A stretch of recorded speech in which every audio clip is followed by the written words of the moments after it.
오늘 말씀의 제목은요, 예수님은 누구신가 첫 번째 시간, 길이신 예수님이라는 주제를 가지고 우리 함께 말씀을 나누고자 합니다. 오늘 말씀의 제목은 예수님은 누구신가 첫 번째 시간, 길이신 예수님이라는 주제를 가지고 우리 함께 말씀을 나누고자 합니다.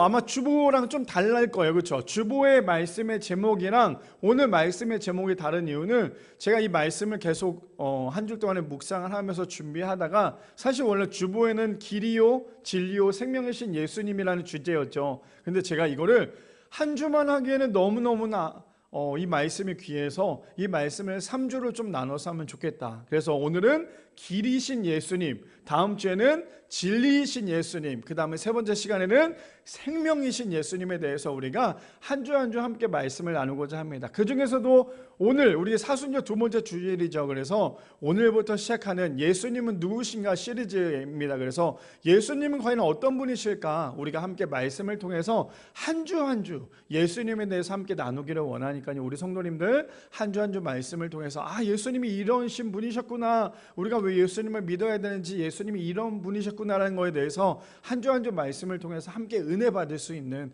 그래서 오늘 첫 번째 시간이죠. 예수님은 누구신가에 대해서 우리가 함께 말씀을 나누고자 합니다. 말씀 들어가기 전에요, 짐 푸트먼 목사님께서 이렇게 말씀하셨어요. 왜곡된 시선으로 주님을 바라본다면 믿음이 올바르게 작동할 수 없다라고 얘기합니다. 저는 저 말씀이 어쩌면 우리 성도님들에게는 굉장히 큰 도전이 되어야 되지 않겠나라는 생각이 듭니다.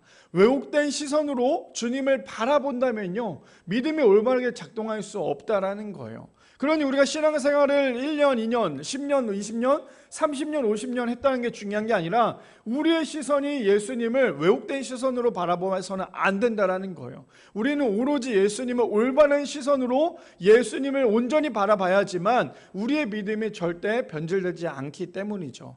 바라기는 우리 모든 성도님들, 우리가 믿는 그 예수님을 왜곡된 시선으로 바라보는 것이 아니라 온전한 믿음으로 예수님만 바라볼 수 있는 우리 모든 성도님들 되시기를 축복합니다. 오늘 말씀의 제목 무엇입니까? 예수님은 누구신가? 길이신 예수님에 대해서 우리 함께 세 가지로 나눠보기를 원하는데요. 첫 번째입니다. 예수님만이 길이시라는 거예요. 첫 번째는 예수님만이 길이십니다. 우리 본문 볼까요? 본문 보면 오늘 이 본문을 가지고 우리가 3주 동안에 나눌 거라서 우리 성도님이 웬만하면 이 말씀 외우시죠. 그래서 이 말씀 계속 묵상을 할 거니까요, 함께 묵상했으면 좋겠는데요. 먼저 첫 번째입니다. 6절에 보니까 이렇게 시작하죠. 예수께서 이르시되 내가 곧 길이요 라고 시작을 합니다. 그렇다면 예수님께서 왜 길이라고 말씀하셨을까요? 우리가 살아가면서 우리의 방향은 오로지 한 방향밖에 없습니다. 그렇죠? 우리가 가야 될 방향은 한 방향밖에 없어요. 근데 우리가 이 방향을 온전히 제대로 된 것을 바라보지 않고 가게 되면 그 길을 올바르게 갈 수 없다라는 거예요. 그러다 보니까 우리가 예수님 한 분만 바라보고 그 길을 가야 하는데 그 길을 가지 않다 보니까요, 언제나 좌로나 우로나 치우칠 수밖에 없다라는 거죠. 자, 그렇다면 그 길이 어떤 길이냐, 우리가 오늘 함께 말씀을 좀 나누기를 소망하는데요. 사도행전 4장 12절에 보니까 이렇게 말씀합니다. 다른 이로서는 구원을 받을 수 없나니 천하 사람 중에 구원을 받을 만한 다른 이름을 우리에게 주신 일이 없음이라 하였더라라고 얘기합니다. 성경에서는요, 예수님만 길이라고 말씀하셨던 이유는 뭐냐면 예수님 외에는 다른 이름으로 구원을 주신 이름이 없다라고 말씀하세요. 어떤 말씀인지 이해되십니까? 왜 예수님만이 길이실까요? 왜 예수님만이 길이신 이유는요, 성경에서도 아주 명백하게 이야기하고 있어요. 어떤 걸요? 예수님만 구원자이시고 예수님 외에는 어떠한 이름으로 구원받을 만한 이름을 주신 적이 없다라고 성경은 이야기하고 있기 때문이에요. 그러니 예수님께서는 길이시라는 거죠. 근데 그 길이 뭘까요? 자세히 살펴보면 그 길은 구원이에요. 구원에 이르게 하는 그 길이라는 거죠. 그러니 그 구원에 이르게 하는 그 길은 어떠한 아무리 훌륭한 사도 바울이 할지라도 사도 바울을 믿는다고 해서 절대 사도 바울이 구원을 줄 수 없죠. 왜요? 다 같은 죄인이기 때문이죠. 그러나 죄인이지 않으신 예수님만이 길이신 이유는 예수님만 믿어야지만 우리가 하늘나라에 갈 수 있기 때문이라는 거예요. 천국의 소망을 두고 살아가기 위해서 우리가 해야 될 것은 무엇입니까? 다른 것이 아니에요. 교회에서 열심히 봉사한다, 이것도 너무나 훌륭하죠. 헌금을 많이 낸다, 이것도 훌륭하지만 더 중요한 건 그것은 구원받을 수 있는 조건이 아니에요. 구원은 반드시 우리가 알아야 될 것은 오로지 예수 그리스도라는 거죠. 그러니까 사도행전 4장 12절에 그렇게 말씀하시잖아요. 다른 이로서는 구원을 받을 만한 이름을 주신 적이 없다라고 말씀하십니다. 그뿐 아닙니다. 우리가 너무나 잘 알고 있는 요한복음 3장 16절에서 19절에 보면 이렇게 얘기하죠. 하나님이 세상을 이처럼 사랑하사 독생자를 주셨으니 이는 그를 믿는 자마다 멸망하지 않고 영생을 얻게 하려 하심이라 라고 말합니다. 우리가 저기서 말하는 요한복음 3장 16절 말씀에 보면 구원받는 방법은 너무나 어렵지 않아요. 너무나 단순합니다. 그런데 그 단순한 거 우리가 하지 못해요. 근데 그 단순한 게 무엇입니까? 이렇게 얘기하죠. 하나님이 세상을 얼마나 사랑하셨는지 자신의 독생자 예수님을 이 땅 가운데 보내십니다. 근데 우리가 구원받을 수 있는 방법은 딱 하나예요. 그게 무엇입니까? 그를 믿는 자마다 멸망하지 않고요 영생을 얻게 하려 하심이라요. 예수님을 믿는 사람만이 멸망하지 않습니다. 예수님을 믿는 사람만이 구원받을 수 있다는 사실입니다. 성경은 그래서 그렇게 얘기하고 있다는 거죠. 왜요? 17절에 보면 이렇게 얘기하죠. 17절에 보니까요, 하나님이 그 아들을 세상에 보내신 것은 세상을 심판하려 하심이 아니요 그로 말미암아 세상의 구원을 받게 하려 하심이라. 예수님이 이 땅 가운데 오신 이유는요, 믿지 않은 사람들을 정죄하기 위해서 이 땅에 오신 것이 아니에요. 그래서 우리가 신앙생활 하면서 가장 주의해야 될 것이 무엇입니까? 믿지 않는다고 해서 그 사람을 손가락질해서는 안 돼요. 믿지 않는다고 해서 그 사람을 정죄해서는 안 된다는 거죠. 왜요? 그 사람들도 언젠간 돌아와야 할 하나님의 백성이기 때문이에요. 예수님께서 이 땅에 오셨을 때 믿지 않은 사람들을 향해서 정죄하지 않았어요. 손가락질하지 않으셨던 이유는, 예수님은 이 땅에 오신 이유는요, 그들을 심판하기 위해 오신 것이 아니라 그들을 구원하시기 위해 이 땅에 오셨기 때문이에요. 그러니 우리가 해야 될 건 무엇입니까? 예수님이 우리의 인생 가운데 길이라는 거에 대해서 우리가 믿는다면, 그거에 대한 확실한 믿음이 있다면 믿지 않는 사람을 향해서 손가락질하는 것이 아니라 그들을 위해서 기도해야 된다는 거예요. 왜요? 우리가 무엇이길래, 우리도 같은 죄인인데 우리가 그 사람들을 정죄할 수 없다는 거죠. 왜요? 예수님도 그러셨잖아요. 예수님도 그들을 심판하기 위해 이 땅 가운데 오신 것이 아니라 그들을 구원하시기 위해 이 땅 가운데 오셨기 때문이라는 거죠. 18절에 그래서 이어서 이렇게 얘기합니다. 그를 믿는 자는 심판을 받지 아니하는 것이요. 누구를요? 예수님이죠. 믿지 아니하는 자는 하나님의 독생자의 이름을 믿지 아니함으로 벌써 심판을 받은 것이니라. 그래서 믿음은요, 뜨뜻미지근한 게 없어요. 뜨겁거나 차가운 것밖에 없어요. 구원은요, 내가 조금만 믿는다고 해서 내가 구원받는 게 아니에요. 완전히 하나님께 올인하거나 아니면 아예 하나님을 믿지 않거나, 이거예요. 오늘 제가 말씀을 준비하면서 우리가 가장 주의해야 될 것이 무엇일까라고 생각을 해보면 바로 종교예요. 자, 예수님이 그러면 종교이실까요? 예수님이 기독교를 창시한 창시자일까요? 우리가 이것을 온전히 바로 알고 가야 돼요. 예수님은 종교가 아니에요. 그러니 우리가 매주마다 오는 이거는요, 종교 생활이 되어서는 안 된다는 거죠. 우리가 오는 이것은요, 종교 생활이 아니라 신앙 생활이 돼야 돼요. 그게 무엇입니까? 그냥 주일이니까 와서 찬양하고 기도하고 말씀 듣고 그냥 왔다 갔다 하는 그런 종교인이 아니라 나의 전부를 하나님께 드려야 된다는 거죠. 내가 때로는 번제의 제단이 될 수밖에 없다는 거예요. 내가 하나님께 온전히 나의 모든 것을, 가장 귀한 것을 주님께 드려야지만 그게 온전히 우리가 들어갈 수 있는 신앙생활이 될 수 있는 거예요. 그런데 오늘도 내가 주일이니까 아침에 눈을 떠서 교회 와서 예배 드리고 나는 오늘 예배 드렸다 끝. 이거는 종교생활이에요. 종교생활과 신앙생활의 차이가 무엇인지 아십니까? 종교생활은요, 그 시간이 되면 기계처럼 왔다 갔다 해요. 근데 신앙생활은 기계처럼 왔다 갔다 하는 그 이상이에요. 왜요? 종교생활은 내가 그냥 하나의 종교를 가졌기 때문에, 내가 예수님이라는 그런 성인을 내가 믿고 있기 때문에, 아니 내가 알고 있기 때문에 앉아서 왔다 갔다 하는 거지만, 신앙은요, 죽기까지 해요. 종교는 죽기까지가 아니거든요. 왜요? 종교는 언제든지 옮길 수 있어요. 내가 교회를 다니다가 내가 교회가 좀 나랑 안 맞는다, 그러면 나는 천주교 갈 수 있어요. 왜요? 천주교 얼마나 경건합니까? 얼마나 조용해요. 얼마나 예배 드릴 때 보면 얼마나 경건해 보여요. 근데 교회만 오면 막 소리질러 기도하지, 찬양하지, 막 정신이 없어요. 그래서 종교는 언제든지 옮길 수 있다는 거죠. 그런데 신앙은 옮길 수 없어요. 왜 그렇습니까? 나 때문에 이 땅 가운데 오셨고 나 때문에 죽으신 그 예수님을 믿는다면 우리는 절대 신앙을 함부로 옮길 수 없기 때문이라는 거죠. 그래서 우리가 반드시 알아야 될 거는 종교 생활이 되어서는 안 돼요. 당신 종교가 무엇입니까? 당연히 기독교라고 얘기는 하겠죠. 근데 더 중요한 건 무엇이냐면 우리의 종교는 기독교가 아니라 예수 그리스도여야 돼요. 우리가 이것을 반드시 알아야 합니다. 종교 생활을 하면요 언제든지 떠날 수 있어요. 근데 신앙생활은 떠날 수 없기 때문이죠. 그러니 본문에서 뭐라고 얘기합니까? 그를 믿는 자, 믿는 자와 믿지 않은 자를 구분합니다. 어떻게 해요? 그를 믿는 자는 심판을 받지 아니하는 것이지만 믿지 아니하는 자는 하나님의 독생자의 이름을 믿지 아니함으로 벌써 뭐 했대요? 심판을 받았다라고 얘기합니다. 그리고는 19절에 이렇게 얘기하죠. 그 정죄는 이것이니 곧 빛이 세상에 왔으되 사람들이 자기의 행위가 악함으로 빛보다 어둠을 더 사랑한 것이니라 라고 얘기합니다. 예수님을 믿는 사람은 빛의 자녀가 될 수 있어요. 근데 예수님을 믿지 않는 사람은 빛의 자녀가 아니라 어둠의 자녀가 될 수밖에 없어요. 왜 그러면 이것이 나눠질까요? 예수님을 믿는다면 우리는 끊임없이 우리의 죄가 자꾸만 양심에 찔릴 수밖에 없어요. 내가 지금 짓고 있는 그 죄가 이게 너무나도 좋고 쾌락적이라면 이거 예수님 제대로 믿는 거 아니에요. 예수님을 온전히 믿는 사람, 예수님이 내 안에 계신 사람은요 내가 함부로 죄를 지을 수 없어요. 왜요? 예수님은 빛이잖아요. 자, 우리 이렇게 한번 쉽게 생각해 볼까요? 한가운데 우리가 있습니다. 근데 어둠과 빛이 있어요. 근데 우리가 지금 잘못을 하고 있어요. 예를 들어서 잘못을 하고 있는데 그 잘못을 하고 있을 때 어두운 가운데 잘못을 하면 그게 티가 날까요? 사실 티가 나지 않죠. 그러니까 죄가 제일 많이 일어날 때가 언제입니까? 어두운 저녁 아닙니까? 어두운 저녁에 가장 강도가 많잖아요.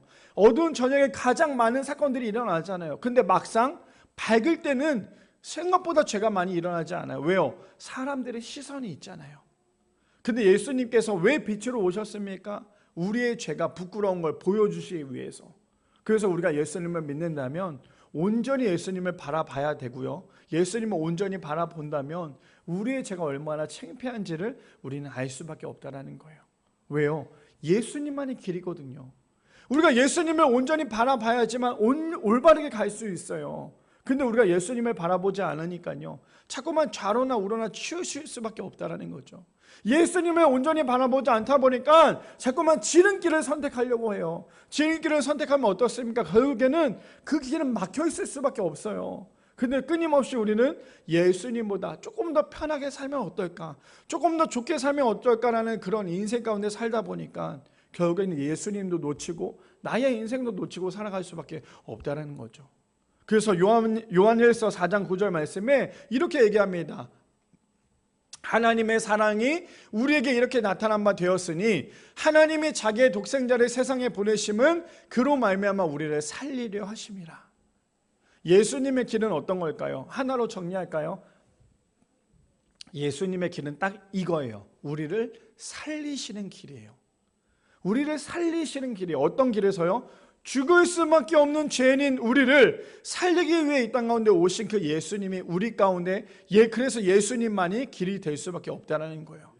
바라기는 우리 모든 성도님들 예수님만이 길이심을 믿으시기 바랍니다. 예수님만의 길이시기에 우리가 예수님만 바라보고 예수님이 가셨던 그 길을 우리가 함께 걸어갈 수 있는 우리 미랄의 성도님들 되시기를 축복합니다. 어떤 것도 성경에는 길이라고 얘기하지 않아요. 오늘 본문에 보니까 예수님이 자신에게 얘기한 거예요. 아주 놀라운 고백이죠. 예수님 자신이 자신에게 뭐라고 얘기합니까? 나는 곧 길이다라고 말씀하세요.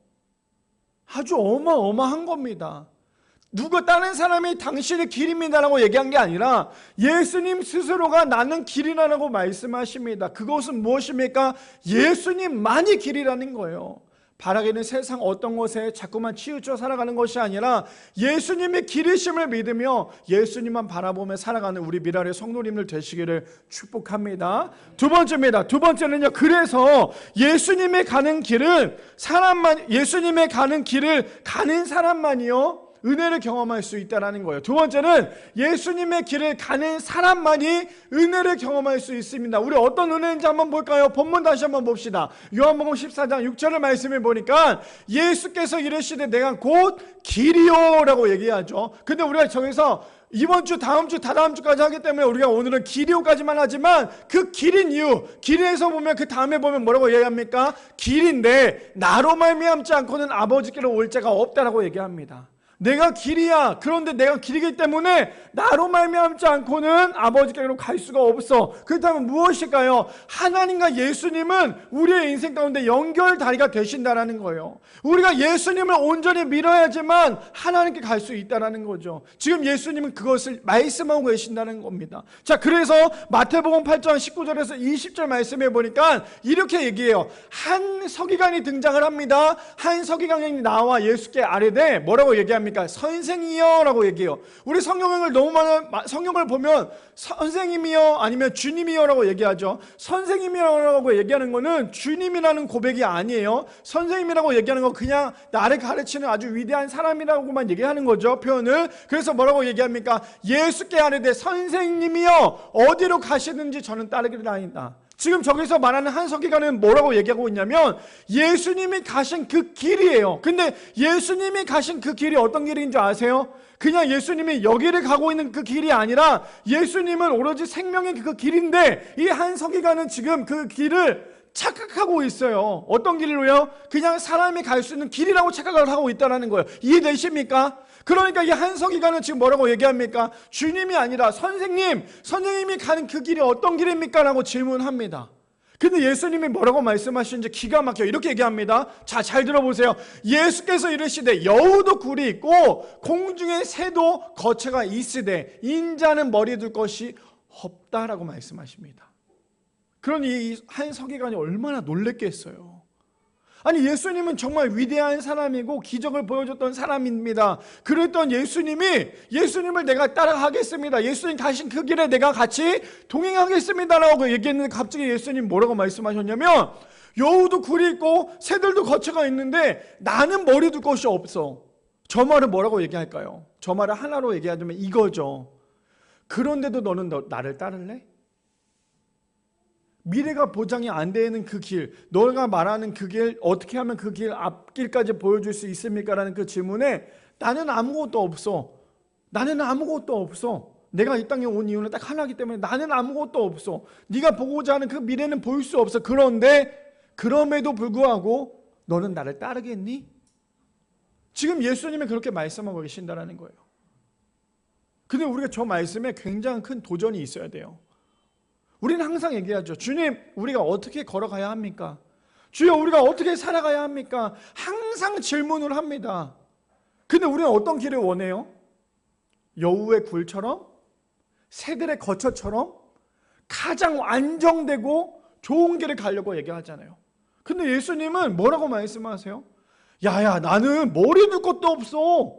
지금 예수님께서 그렇게 말씀하세요. 그 말은 지금 무엇입니까? 너의 인생 가운데 아무것도 없어도 너무나 힘들고 고통스러워도 그래도 넌 날 따르겠니? 네가 말하는 그 길은 좋은 것만 보고자 하는 그 길이지만 내가 말하는 그 길은 영생의 길인데 그런데 그 길 가운데 힘이 들고 때로는 사람들에게 욕도 많이 먹고 그럴 텐데 넌 그럼에도 불구하고 나를 따르겠니? 그렇게 말씀하실 때 우리가 해야 될 건 무엇입니까? 아, 주님, 생각해 보니까요, 주님의 말씀도 맞지만 나는 아직 좀 젊어서 조금 더 편하게 살고 싶어요. 사실 이게 우리의 마음 아닐까요? 근데 예수님은 너네들이 가고자 하는 그 길이 아니야. 내가 가는 그 길은 멸망의 길이 아니라 영생의 길이라고. 그런데도 너네들은 날 따라야 돼. 지금 예수님은 그렇게 말씀하세요. 그럼 우리가 해야 될 건 무엇입니까? 저번 주에 얘기한 것처럼 그리 아니하실지라도 우리가 그 길을 따라가야 한다는 거죠. 자, 그뿐 아닙니다. 빌립보서 3장 5절에서 9절, 그 다음 14절에 보면 우리가 너무나 잘 알고 있는 사도 바울이 등장을 하는데 현대인의 성경에 보니까 이렇게 얘기합니다. 나는 태어난 지 8일 만에 할례를 받았고 베냐민 지파에 속한 순수한 이스라엘 사람이며 히브리인 중에서 히브리인입니다. 그리고 율법을 철저히 지키는 바리새파 사람이었고요. 6절에요. 교회를 박해하기까지 한 열심을 가졌으며 율법에 비추어 보아도 흠이 없는 사람이었습니다. 누구요? 사도 바울이에요. 유대인 중에서도 유대인이고요, 존경받는 유대인이었어요. 많은 사람들이 사도 바울이라고 하면 정말 으뜸이라고 얘기할 정도였죠. 그러니 지금 사도 바울은 자신을 소개합니다. 나는 정말 지금까지 열심히 살아왔고 흠도 없는 그런 사람이었어요. 지금 사도 바울은 그렇게 얘기하고 있어요, 사람들에게. 그런데 반전입니다. 어떤 반전이요? 누구를 만나니까요, 그러나 내가 유익하던 그 모든 것을 나는 그리스도를 위해 다 버렸습니다. 저는 저 고백이 우리 성도님들의 고백이 되기를 소망합니다. 내가 지금까지 이렇게 열심히 살아왔고 내 통장에는 지금 얼만큼 찍혀있고 나는 정말 이렇게 부와 명예를 다 누리고 있습니다. 그러나 나는 예수님을 만나고 난 다음에 나의 모든 것을 다 버렸습니다. 이런 고백이 우리 성도님들의 입술 가운데 나타나기를 소망합니다. 목사님, 저는 아직 가진 게 아직도 덜 모았고 아직도 나는 이 정도인데 어떻게 내가 그런 고백을 할 수 있습니까? 사도 바울이 저런 고백을 할 수 있었다는 건요, 그냥 우리가 성경을 봤을 때 사도 바울이가 저런 고백을 할 수 있었을까? 아니요. 사도 바울은 우리가 너무나 잘 알다시피 죽기까지 주님을 순종했어요. 사도 바울 어떤 사람이었어요? 예수님을 믿었던 사람들을 박해했고 교회를 박해했던 사람이었어요. 그러니 많은 사람들로부터 얼마나 존경을 받았겠어요, 유대인들에게. 그랬던 그 사도 바울이 예수님을 만나니까 자신의 그 모든 것을 다 뭐라고 얘기합니까? 버렸다라고 얘기를 해요. 그러면서 더 놀라운 고백을 합니다. 8절에 보니까요, 더구나 내게 모든 것을 잃어버린 것처럼 여기는 것은 내 주 그리스도 예수님을, 이는 지식이 훨씬 더 가치가 있기 때문입니다. 내가 그리스도를 위해 모든 것을 잃어버렸습니다. 내가 그 모든 것을 쓰레기처럼 여기는 것은 그리스도를 얻고, 9절이요, 그분과 완전히 하나가 되기 위한 것입니다. 이제 나는 율법을 지켜서 내 스스로 의롭게 된 것이 아니라 그리스도를 믿음으로 의롭게 되었습니다. 이 의는 어디까지나 믿음에 근거한 것이며 하나님이 주신 것입니다. 사도 바울이 지금 얘기하고자 하는 건 뭐예요? 나는 결단코 나의 믿음을 자랑하지 않겠습니다. 나는 결단코 내가 가진 모든 것을 자랑하지 않겠습니다. 왜요? 나는 예수님과 하나가 되기 위해서 내가 그동안에 열심히 지켜왔던 율법이 나를 구원해 주실 거라고 생각을 했는데 그게 아니라 하나님을 믿는 그 믿음이 결국엔 나를 구원하는 구원의 방주의 역할입니다. 그래서 우리가 신앙생활 하면서 정말 조심해야 될 건 뭐냐면요, 내가 그동안에 믿었던 그 모든 신앙들 내가 정말 주님 앞에 다 내려놓고 내려놔야 돼요. 제가 우리 성도님들께 처음에 우리 개척을 했을 때 기억나십니까? 개척을 했을 때 제가 이런 고백을 했었죠. 우리 성도님들께, 지금까지 여기저기 교회에서 오셨던 우리 성도님들 우리 교회 와서 함께 예배드린 거 너무나 감사합니다. 그러나 이제 정말 중요한 거는 저는 딱 한 개입니다. 미라교회라면 내가 예를 들어 A교회, B교회, C교회에서 신앙생활을 했었어도 우리 미라교회에 왔으면 그동안에 A, B, C 교회에서 있었던 그 모든 교회의 색깔을 다 버리고 온전히 미라교회에 와서 미라교회의 색깔을 다시 한 번 더 입으십시오라고 제가 말씀드렸던 거 기억나십니까? 제가 며칠 전에 아는 그 집사님을 만났어요. 집사님을 만나서 이런저런 대화를 하는데 그 집사님이 너무나 힘들어하는 거예요. 그래서 왜 그 집사님이 힘들어할까? 그 집사님이 한 교회를 정말 열심히 섬기고 있어요. 이것저것 정말 열심히 섬기고 있는데 어느 날 다른 교회에서 장로님과 권사님들이 대거 들어오셨어요. 그 교회에 대거 들어오셨는데 정말 놀란 건 그동안에 이 교회만의 색깔이 있었고 이 교회만의 뭔가 그런 것들이 있었는데 그분들이 오면서 교회의 색깔이 자꾸만 흔들리더라는 거예요. 분명히 우리 교회만에 이걸 해야 되고 이걸 우리가 이때쯤 되면 이걸 해야 되는데 그분들이 들어오시면서 모든 게 다 반대가 되고 안 된다라고 말씀하신더래요. 그래서 자기는 너무너무나 힘들었대요. 그래서 목사님, 내가 교회를 옮겨야 될까 어떻게 해야 될까 막 이렇게 고민하면서 얘기를 하고 있었어요. 근데 제가 그분에게 그렇게 얘기했어요. 그래서 정말 중요한 건 뭐냐면 교회는 좌로나 우로나 흔들리면 안 돼요. 사실 개척교회가 가장 힘든 게 무엇인 줄 아십니까? 개척교회가 가장 힘든 건 여기저기 교회에서 많이 유입이 돼요. 그리고 개척교회는 한 사람이 들어오면 너무나 기쁘잖아요. 근데 그 사람이 어느 교회에서 어떻게 신앙생활하는지 우린 잘 알 수 없지만 그 사람의 그 교회에서 색깔이 너무나 뚜렷했어요. 근데 우리 교회 와서 우리가 너무나 기뻐해서 그분을 같이 신앙생활을 했는데 근데 그분이 예전에 하셨던 그 교회 색깔대로 우리 교회를 자꾸만 색칠하려고 해요. 근데 자꾸만 부딪힐 수밖에 없죠. 근데 그분이 계속 이렇게 얘기해요. 목사님, 난 이렇게 안 하면 교회를 나가겠습니다. 근데 거기서 우리가 단호하게 얘기해야 돼요. 뭐라고 얘기해야 됩니까? 성도님이 그동안에 그 전에 교회에서 그런 색깔을 해서 너무나 기쁘고 너무나 감사하지만 우리 교회에서는 우리 교회만의 색깔을 가지고 우리 함께 나가야 돼요. 그렇게 얘기하지 않고 그렇게 용감하게 얘기하지 않으면요, 아, 그래요? 그럼 그렇게 합시다.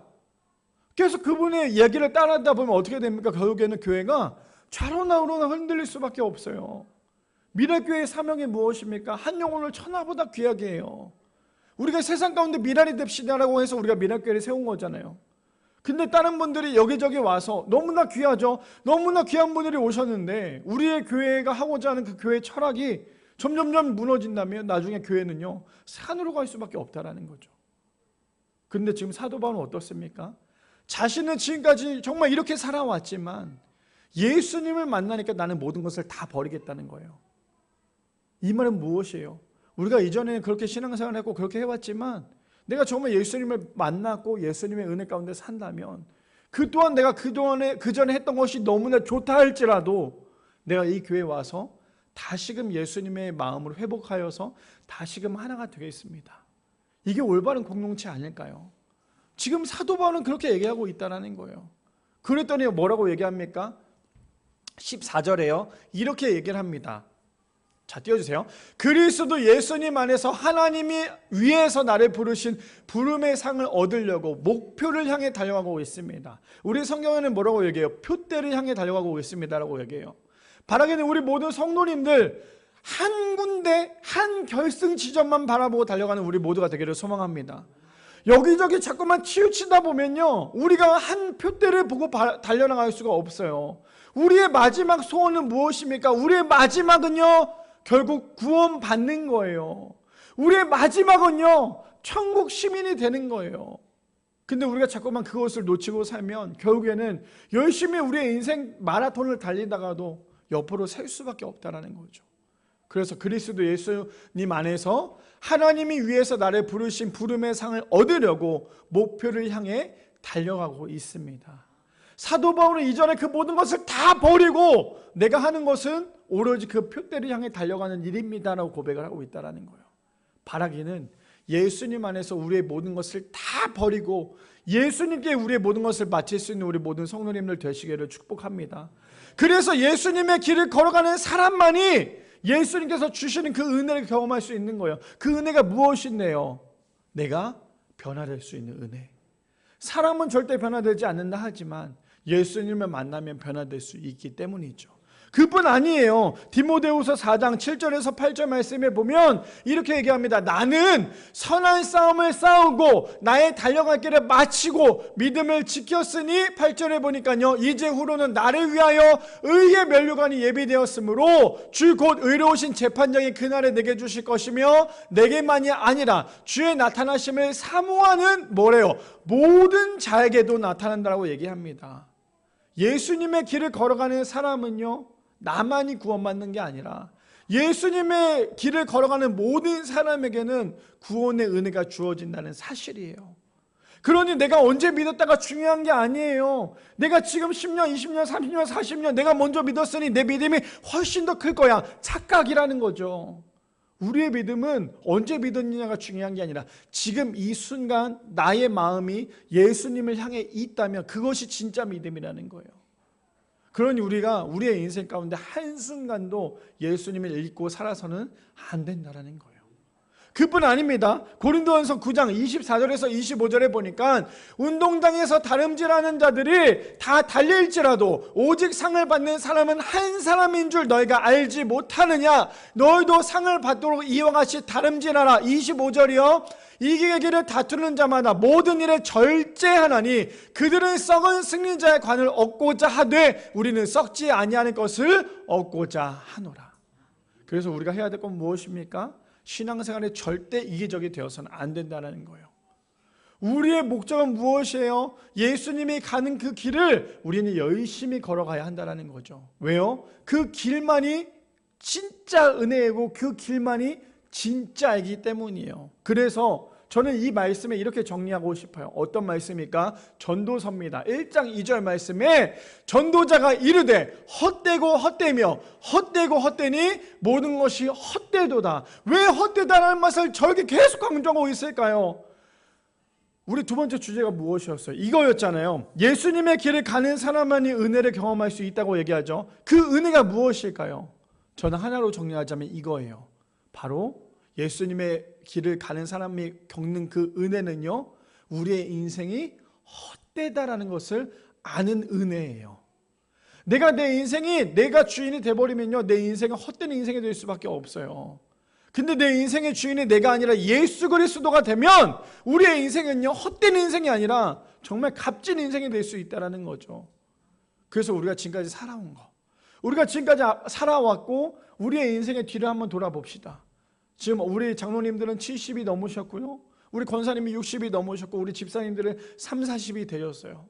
지금까지 걸어온 인생을 우리 뒤를 돌아보면 내가 예수님의 길을 걷고 있다면 그 길은 내가 정말 내 인생이 헛됐구나, 내가 내 인생에 정말 잘못 살아왔구나라는 것에 대한 고백을 할 수 있지만, 내가 여전히 내 인생 가운데 내 길을 걸어가고 있는 사람은요, 내 인생이 헛되다는 고백이 나올 수 없다라는 거예요. 바라기는 우리 모든 성도님들, 예수님의 길을 걸어가는 사람만이 예수님의 귀한 은혜를 경험할 수 있습니다. 그 은혜가 무엇이라고요? 결국 내 인생은 헛되지만 예수님이 가신 그 길은 복되도다. 이런 고백을 할 수 있는 우리 미랄의 성도님들 되시기를 축복합니다. 마지막 세 번째입니다. 그렇다면 믿음의 길을 걸어갈 때 예수님은 언제나 우리와 함께 가신다는 거예요. 첫 번째가 무엇이었어요? 예수님만이 길이시죠. 그렇다면 두 번째는 무엇입니까? 예수님이 가셨던 그 길을 우리가 걸어가야지만 그 길에 대해서 우리가 은혜를 경험할 수 있다면, 마지막 세 번째, 그 길을 절대 우리 혼자 걷게 하지 않는다는 거예요. 그 길이 험난한 길인데도 불구하고 그 길은 절대 예수님이 우리 혼자 걷게 하시는 분이 아니라 예수님이 우리의 믿음의 길을 걸어갈 때 예수님도 우리와 함께 하신다는 거예요. 얼마나 위로가 됩니까? 얼마나 은혜가 돼요. 나 혼자 걸어가면 그 길이 얼마나 힘들어요. 우리의 인생 한번 살펴봅시다. 살아가면서 우리의 앞 인생을 바라보면요, 참 힘들고 고단스러울 때가 많아요. 아이고 주님, 정말 이게 맞을까요? 정말 이게 맞습니까? 주님, 저는 이게 너무나 힘든데요. 근데 이게 나 혼자 걸어가는 그 길이라면 너무너무나 힘들겠죠. 그런데 그게 예수님이 나와 함께하는 그 길이라면 우리는 그 길을 넉넉하게 이겨낼 수 있어요. 저희 오늘 아침에 출발할 때 차에서 이제 제가 둘째 아들을 뒷좌석에서 차를 태우려고 했어요. 근데 우리 유리는 뒷좌석을 잘 타요. 물론 좀 차가 높다 보니까 타는 게 좀 힘들어도 유리는 그 차를 뒷좌석을 아주 잘 타요. 근데 윤이는 둘 다 키도 비슷한데도 불구하고 아직도 뒷좌석을 타라고 하면 낑낑대고 있어요. 그러면 제가 항상 얘기해요. 넌 아직도 이것도 못하면 어떡해. 그래서 제가 오늘은 일부러 아무 말도 하지 않고 윤희가 탈 때 엉덩이를 살짝 올려줬어요. 그랬더니 윤희가 딱 탔는데 저는 그걸 느꼈거든요. 윤희를 살짝 올려줬더니 윤희가 그걸 올라가서 앉았어요. 그러면서 저를 보더니 씩 웃는 거예요. 그건 뭘까요? 내가 여기 올라가는 게 너무나 힘들었는데 아빠가 나를 올려줬으니까 내가 여기를 편하게 올라올 수 있어. 그 웃음이었거든요. 무슨 말이냐? 우리의 인생 가운데 그렇게 우리의 믿음은 한 단계 올라가는 게 굉장히 어려워요. 믿음에 성장하는 게 그렇게 어렵지만 주님이 우리의 손을 붙잡아 주시거나 주님이 우리의 엉덩이를 밀어주시면 우리는 그 믿음을 한 단계 올라갈 수 있다는 거예요. 근데 우리가 여전히 예수님을 의지하지 않고 주님, 저는요 저 혼자 올라갈 수 있으니까 걱정하지 마세요라고 얘기하면 그 다음부터는 올라가는 게 아니라 밑으로 추락할 수밖에 없어요. 우리의 믿음에 그래서 자랑할 수 없다라는 거죠. 우리 여기 앉아 계신 성도님들 사도 바울보다 믿음이 좋으십니까? 여기 앉아 계신 분들 사도 바울보다 믿음이 훌륭하세요? 그거 아니면 절대 믿음에 대해 자랑하면 안 돼요. 사도 바울도 자신의 믿음을 자랑하지 않았잖아요. 그럼 우리는 어떻게 해야 됩니까? 끊임없이 예수님을 의지해야 돼요. 왜요? 우리가 가는 그 길이 아무리 험난하다 할지라도, 아무리 고통스럽다 할지라도 주님이 우리와 함께 그 길을 가고 계시기 때문이라는 사실입니다. 자, 그래서 본문 볼까요? 본문 보니까 이렇게 얘기하죠. 예수께서 이르시되 내가 곧 길이요, 그러면서 나로 말미암지 않고는 아버지께로 올 자가 없느니라. 예수님만이 길이십니다. 믿으십니까? 그래서 예수님이 그 길 가운데 우리가 걸어가는 그 길을 예수님이 우리와 함께 하십니다. 그 믿음을 지키는 게 얼마나 힘들어요. 제가 그래서 오늘 이 말씀 인용하는 그 말씀이 우리 성도님들께는 은혜가 되기를 소망합니다. 어떤 은혜요? 자, 볼까요? 요한일서 4장 4절 말씀에 이렇게 얘기합니다. 자녀들아, 너희는 하나님께 속하였고 또 그들을 이기었나니 이는 너희 안에서 계신 이가 세상에 있는 자보다 크심이라. 하나님이 우리의 문제보다 크시다는 사실을 믿으시기 바랍니다. 하나님이 우리가 겪고 있는 그 세상의 그 어려움보다 훨씬 더 그 세상보다 크신 하나님이심을 믿으시기 바랍니다. 근데 우리가 여전히 세상보다 하나님이 더 작다고 여기니까요, 지금 내가 품고 있는 그 세상이 훨씬 더 크다고 여기다 보니까 하나님을 의지하지 않아요. 자꾸만 우리 입 밖에 한숨밖에 나오지 않는다는 거죠. 그런데 우리가 보고 있는 그 세상보다 하나님이 더 크다는 사실을 우리가 믿고 있다면 우리는 그 세상도 넉넉하게 이겨낼 수 있는 믿음이 주어진다는 사실입니다. 그뿐 아니죠. 요한복음 14장 27절 말씀에 보면 이렇게 얘기합니다. 평안을 너에게 끼치노니 곧 나의 평안을 너에게 주노라. 내가 너에게 주는 것은 세상이 주는 것과 같지 아니하니라. 너희는 마음에 근심하지도 말고 두려워하지도 말라. 이 말씀만 봐도 이미 끝난 거 아닙니까? 우리의 인생 가운데 가장 큰 위로는 세상이 주는 위로가 아니에요. 예수님이 주시는 그 위로가 세상에서 가장 큰 위로라는 거예요. 내가 너에게 그렇게 위로를 주고 있는데 너 왜 아직도 근심하고 있어? 내가 너에게 이렇게 위로를 주고 있는데 너 왜 아직도 두려워하고 있니? 지금 예수님이 그렇게 말씀하고 계신 거 아닙니까? 우리는 어때요? 힘들면, 힘든 사람들은, 정말 믿음의 사람은요, 힘들 때 제일 먼저 하는 게 무엇인 줄 아세요? 기도해요. 우리 성도님들 힘들 때 기도하십니까? 한숨부터 쉬세요? 아니면 기도부터 나오세요? 이거 정말 중요한 거예요. 우리가 교회를 열심히 다녔어도요, 여전히 내 앞에 놓여져 있는 그 어려움이 있을 때 한숨 쉬고 있다면 난 아직도 하나님을 찾는 게 아니에요. 자꾸만 내가 그것을 해결하려고 하는 노력이에요. 근데 지금 나에게 다가왔을 때 그 어려움이 내 앞에 놓여졌을 때 우리가 한숨이 아니라 기도를 하면 어차피 내가 하는 거 아니잖아요. 그 어려움 내가 이겨낼 수도 없잖아요. 내가 그 어려움 어떻게 이기겠습니까? 근데 그 어려움보다 크신 하나님께서 나의 기도를 통하여 넉넉하게 이길 수 있게 해주신다는 거예요. 그러니까 뭐라고 얘기해요? 평안을 너에게 끼치노니 곧 나의 평안은 너에게 주노라. 내가 너에게 주는 이 평안은 세상이 주는 것과 같지 아니한다라고 말씀하십니다. 그러면서 너희는 마음에 근심하지도 말고 두려워하지도 말라. 지금 예수님이 우리를 통하여 함께 그 어려운 그 믿음의 길을 걸어갈 때 예수님이 우리에게 말씀하시는 거예요. 너 혼자 걸어가는 것 같아? 아니야. 내가 지금 너에게 평안을 주고 있어. 너 나만 의지하고 걸어가. 그래야지만 너가 믿음의 완주를 끝까지 할 거 아니야. 지금 예수님은 우리에게 그렇게 말씀하고 계신다는 거예요. 그뿐 아닙니다. 누가복음 21장 17절에서 18절에 보면 또 이렇게 얘기합니다. 또 이 말씀은요, 아마 우리 성도님들 정말 너무나 위로가 되지 않을까요? 저도 이 말씀이 저에게 굉장히 위로가 됐어요. 어떤 걸까요? 또 너희가 내 이름으로 말미암아 모든 사람에게 미움을 받을 것이나. 우리 하나님 믿는다고 해서 미움 받은 적 있으시잖아요. 저도 그래요. 하나님 믿는다고 해서 미움받은 적 정말 많죠. 교회 나가야 돼. 예수님 믿어야 돼. 야, 니나 해. 니나 그거 해. 나는 하나님 믿는 거 믿지도 않아. 신이 있는 거 믿지도 않아. 니나 믿어. 니나 잘 믿어. 나한테 얘기하지 말고. 내가 너 교회 다니는 거? 그래, 오케이. 너 교회 다니는 거 내가 아무 말 안 할게. 근데 나한테 교회 다니라고 하지 마. 얼마나 많아요. 그런 사람들이. 그런 친구들이. 그런 지인들이. 그런데 뭐라고 얘기한 줄 아십니까? 너네가 내 이름으로 미움을 받는데 18절에요. 너의 머리털 하나도 상하지 아니하리라. 저는 저 말씀이 얼마나 위로가 된지 몰라요. 우리는 항상 그러잖아요. 하나님, 제가 주님 때문에 욕먹어서 너무나 억울하고 너무나 속상해요. 근데 내가 이 속상한 것 때문에 내가 어떻게 하면 좋겠습니까? 우리가 이렇게 얘기하는데 주님은 뭐라고 말씀하세요? 너 나 때문에 욕먹지? 근데 있잖아, 잘 봐. 머리털 하나도 상하지 않을 거야. 그럼 우리가 예수님 때문에 욕먹는 게 복 아닙니까? 우리가 예수님 때문에 욕먹는 건 복이 될 수 있는 거예요. 왜요? 예수님이 지켜주신대요. 너 믿음의 길만 잘 걸어가. 너의 머리털 하나도 상하지 않을 거야.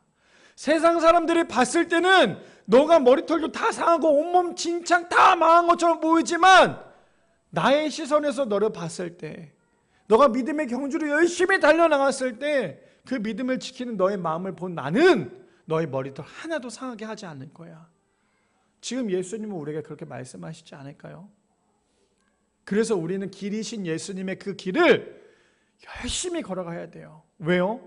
어차피 우리가 봤을 때 우리의 인생이 초라하게 보일 수밖에 없겠죠. 저도 목사가 되고 개척교회를 하고 있잖아요.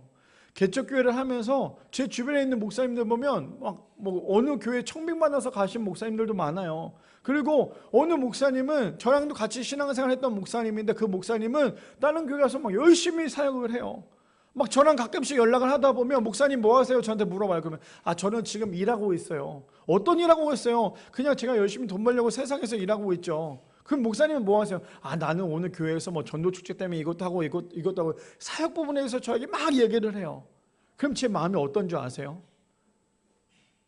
아유, 제 마음은 사실 그 얘기를 들을 때마다 주님, 저분은 저렇게 열심히 사역하고 있는데 나는 지금 이 모습이 뭡니까? 이거는 옛날에 그랬어요. 물론 지금도 그게 없지는 않지만, 근데도 불구하고 저는 그 목사님의 이야기를 들을 때마다 그래도 목사님이 그렇게 하시니까 한국교회가 살아있는 것 같아요 라고 이야기를 해요. 그렇지만 제 마음 한켠에는 나도 언젠간 저렇게 목회만 할 수 있는 날이 오겠지. 나도 저렇게 목회만 할 수 있는 날이 오겠지. 근데 주님이 말씀하신 건 뭡니까? 내가 내 인생은 초라하게 보인다 할지라도요, 주님이 우리에게 말씀하세요. 너 네 인생 절대 초라하지 않아. 지금 그 시간도 이 또한 지나갈 거고 이 또한 잘 지나가면 내가 너의 머리털 하나도 상하게 하지 않기 때문에 넌 지금 이 시간도 너무나 힘들다고 생각하지 말고 기도하는 마음으로 잘 이겨내. 그래야 믿음의 완주를 할 수 있는 거야. 저는 그 얘기가 너무나 위로가 되었다는 거예요. 바라기는 우리 모든 성도님들, 우리의 인생은 절대 초라하지 않습니다. 하나님을 믿는 우리의 인생은 절대 초라한 인생이 아니라 하나님이 우리의 머리털 하나도 상하지 않게 하겠다고 말씀하신 것처럼 때로는 내 앞에 놓여져 있는 그 믿음의 걸림돌이, 나에게 그 걸림돌이 있다 할지라도 걸림돌이 아니라 디딤돌이 될 수 있는 우리 미랄의 성도님들 되시기를 축복합니다. 그뿐 아니죠. 마태복음 10장 22절에 그래서 이렇게 얘기하죠. 또 너희가 내 이름으로 말미암아 모든 사람에게 미움을 받을 것이나 끝까지 견디는 자는 구원을 얻으리라. 어떤 사람이 나에게 예수님이 있는다고 뭐라 해도요, 실족하지 마세요. 그 모든 것을 끝까지 견디는 사람만이 뭐래요? 구원을 받을 수 있다라고 얘기합니다. 근데 그 끝까지라는 것은요, 내가 끝까지 지키는 것이 아니라 주님이 나와 끝까지 함께하기 때문에 우리가 구원받을 수 있다라는 거. 이거 절대 잊지 않은 우리 미랄의 성도님들 되시기를 축복합니다. 그뿐 아니에요. 마태복음 28장 20절 말씀에 보면 이렇게 얘기합니다. 내가 너에게 분부한 모든 것을 가르쳐 지키게 하라. 볼지어다 내가 세상 끝날까지 너희와 항상 함께 있으리라 하시니라. 주님이 뭐라 말씀하세요? 끝까지, 세상 끝날까지 내가 너희와 함께 할 거야. 지금 우리의 믿음의 그 길이 너무나 힘드세요? 그 믿음의 길 때문에 너무나 어려우십니까? 너무 걱정하지 마세요. 주님이 우리와 함께 하십니다. 목사님이니까 그렇게 얘기하시면서 목사님은 그렇게 얘기하실 수 있잖아요. 아니요, 저도 힘들어요. 한 주 한 주 살아가면서 참 힘들지만 그런데도 그 힘든 가운데서도요, 여전히 주님을 붙잡아야 돼요. 여전히 주님을 붙잡지 않으면 우리의 믿음은 자꾸만 추락할 수밖에 없어요. 그렇다면 우리가 바라봐야 될 건 무엇일까요? 우리가 바라봐야 될 것은 오늘 본문에서 얘기한 것처럼 길이신 예수님만 바라봐야 돼요. 정말 우리가 바라봐야 할 것은 길이신 예수님을 바라보는 우리 미랄의 성도님들 되시기를 축복합니다. 그래서 헬렌 켈러가 이렇게 얘기하잖아요. 우리가 너무나 잘 알고 있는 헬렌 켈러 이렇게 얘기하죠. 앞문이 막히고 옆문이 막히고 뒷문이 막힐 때 우리가 바라봐야 될 건 무엇이라고요? 하늘문을 바라봐야 돼요. 우리의 인생 가운데 앞문이 막혔다고 해서 좌절하지 마세요. 옆문이 막혔다고 해서 좌절하지 마세요. 뒷문이 막혔다고 해서 좌절하지 마세요. 왜요? 우리가 바라봐야 될 것은 하늘문이기 때문이에요. 우리가 해결할 수 없는 것들은 하나님을 바라볼 때 그 모든 것들이 해결된다라는 거죠. 요즘에 나라를 보면 너무나 안타까운 일들이 참 많아요. 유튜브나 아니면 인스타그램이나 이런 것들을 보면 나라에 대해서 너무나 안타까운 것들이 너무나 많아요. 저는 제가 우리 교회 처음에 개척을 했을 때 우리 성도님들께 부탁했던 것 중에 하나가 그거였어요. 절대 교회 안에서 정치 얘기하지 마세요.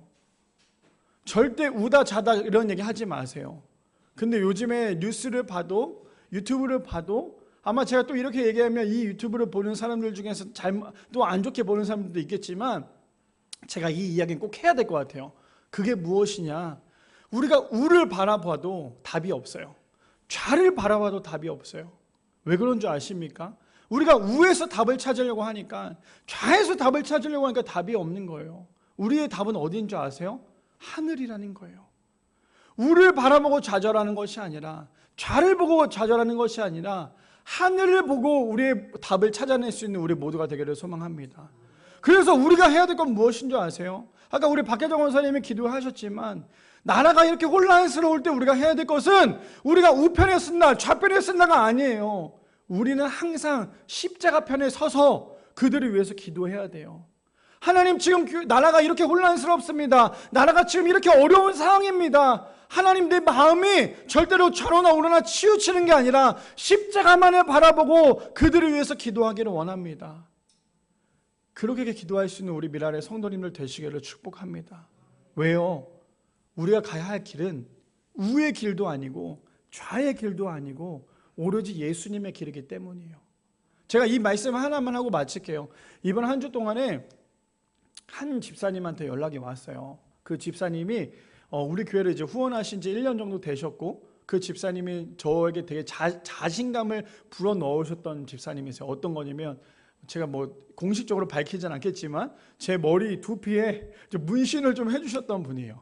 제가 이것 때문에 조금 스트레스를 받았었잖아요. 근데 이 두피에 문신을 해주셨던 그 집사님이 우리 교회를 정말 말도 안 되게 관계가 된 거거든요. 그분이랑 뭐 이렇게 친해질 거라고 생각도 안 했었는데, 그분이랑 잠깐 뵀는데도 불구하고 그분이랑 이렇게 관계가 되었어요. 그러면서 1년 동안에 우리 교회를 후원하고 싶다라고 얘기하면서 후원을 하시면서 우리 교회를 오고 계속해서 기도하시는 분이셔요. 근데 그분이 요 며칠 전에 저에게 연락이 왔어요. 목사님, 제가 지금 목사님께 이 말씀을 꼭 드리고 싶은데 목사님, 이 말씀이 저에게 너무나 은혜가 됩니다라고 얘기해요. 저도 그분에게 매일마다 저희가 지금 말씀을 제가 보내드리잖아요. 우리 성도님들에게 보낸 것처럼 보내고 있고, 사순절 말씀도 보내고 있잖아요. 근데 그분이 그 사순절 메시지를 보면서 저에게 그렇게 말씀하셨어요. 목사님, 사실 제가 7년 전에 사기를 당했어요. 사기를 당해서 핸드폰 번호도 다 바꾸고, 제가 정말 이걸 어떻게 하면 좋을까 하나님께 기도를 했어요. 하나님께 기도하면서 하나님, 이거 어떻게 하면 좋겠습니까? 라고 그렇게 너무나 힘든 시간을 보냈대요. 그러다가 지금 자신이 교회에서 맡긴 그 모든 사명을 정말 열심히 감당하고 있어요. 막 저랑도 사명에 대해서 얘기하고 있거든요. 얘기를 하면서 제가 그러고 있었는데, 갑자기 며칠 전에 자기가 이제는 그 돈을 이미 받지도 못할 테고, 그 사람이랑 아예 연락도 하지 않기 때문에 나는 이제 이것을 아예 잊고 살겠다라고 아예 다짐하고 살았대요. 너무나 힘이 들었지만. 근데 그분이 그랬는데, 근데 며칠 전에 그 사람으로부터 연락이 왔대요. 연락이 와서 그 사람에게 그 금액을 받았다라고 얘기합니다. 그 금액을 받았는데 그 금액을 우리 교회에다가 전적으로 다 헌금을 내셨어요. 우리 교회가 너무나 생각이 났대요. 우리 교회가 너무나 생각이 나서 자신이 받은 그 금액을 우리 교회에 헌금을 하기로 하면서 저에게 이런저런 얘기를 하셨어요. 그러면서 저에게 딱 했던 말씀을, 저는 그 집사님의 그 메시지가 왜 제가 마지막 이걸로 정리하고 싶냐면, 그 집사님이 그것 때문에 너무나 힘들고 고통스러웠는데, 그 집사님이 내가 하나님 편에 서서 기도하고 하나님 편에 서서 열심히 신앙생활하고 봉사하고 열심히 하나님 편에 서서 일을 했더니, 나는 분명히 잊고 살았던 그 일이 하나님께서 하나님의 방법으로 하나님의 때에 그것을 갚아주더라는 거예요. 그래서 이거는 내게 아니라 하나님께서 주셨기 때문에 하나님께 드려야겠다라는 마음에 저희 교회에 헌금하고 싶다라고 말씀하시면서 그 간직거리를 저에게 주셨다라는 거예요. 제가 왜 이 말씀을 마무리로 합니까? 우리는 우리의 사역하면서 때로는 우리의 길을 찾느라고, 여전히 우리의 길을 찾느라고요. 그 길 때문에 왜 우리의 길에 답이 없을까 매일매일 고민을 하고 있다는 거예요. 어쩌면 그 길에 집착을 하다 보니까요, 주님이 가신 그 길을 우리가 가지 못할 때가 많아요. 자꾸만 내가 내 고민과 내 걱정과 내 근심이 너무나 크다 보니까, 내 길은 언제나 근심과 걱정이 큰데 내 길과 내 근심 걱정이 너무나 크다 보니까요, 그 길과 그 근심 걱정 때문에 예수님의 길이 보이지 않는다라는 거죠. 근데 희한한 건 뭔지 아십니까? 내 근심 걱정 그 모든 길을 잠깐 내려놓고 하나님의 그 길을 우리가 걷기만 하면요, 물론 우리의 때는 아무도 알 수 없지만 주님의 때 가운데 그 모든 것을 해결해 주신다는 거예요. 그래서 정리하자면 뭔지 아십니까? 내가 하나님의 일을 하는 것 같지만 내가 하나님의 일을 할 때 하나님께서 우리의 일을 해주신다는 거예요. 근데 우리는 자꾸만 하나님의 일을 하기보다 내 일에 대해 계산만 하잖아요. 근데 하나님의 일을 하는 사람들, 하나님께 올인하는 사람은 결국 하나님께서 굶기지 않으신다라는 거예요. 바로 근데 우리 미라의 성도님들, 예수님이 누구십니까? 우리의 인생 가운데 길이십니다. 우리의 길대로 살아가는 것이 아니라 예수님의 길대로, 예수님의 길만 바라보고 예수님만 의지하며 예수님과 함께 동행하시는 우리 미라의 성도님들 되시기를 축복합니다.